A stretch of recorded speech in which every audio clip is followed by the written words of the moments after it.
Chapter 3 Training Camp 6, 7, 8, 9, 10. Billy was doing push-ups in the deserted horse barn.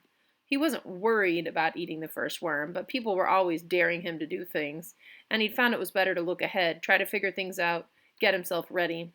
Last winter, Alan had dared him to sleep out all night in the igloo they'd built in Tom's backyard. Why not? Billy had thought to himself. What could happen?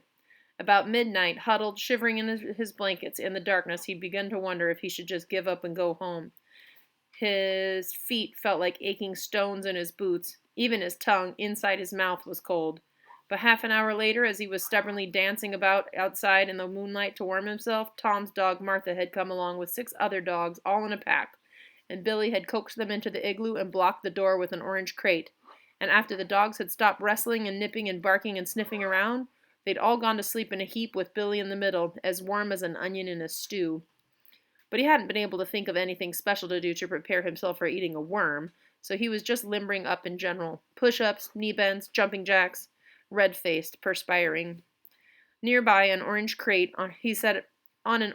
he'd set out bottles of ketchup and Worcestershire sauce, jars of piccalilli and mustard, a box of crackers, salt and pepper shakers, a lemon, a slice of cheese, his mother's tinned cinnamon and sugar shaker, a box of Kleenex, a jar of maraschino cherries, some horseradish, and a plastic honey bear. Tom's head appeared around the door. Ready? Billy scrambled up, brushing back his hair. Yeah. Ta-ra! Tom flung the door open. Alan marched in carrying a covered silver platter in both hands, Joe slouching along beside him with a napkin over one arm, nodding and smiling obsequiously. Tom dragged another orange crate over beside the first. Alan set the silver platter on it.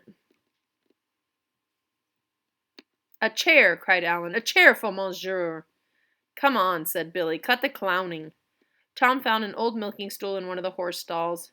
Joe dusted it off with his napkin, showing his teeth, and then ushered Billy onto it. "Ladies and gentlemen," shouted Alan, "I present my masterpiece, Worm à la mode." He swept the cover off the platter. "Oh!" cried Billy, recoiling.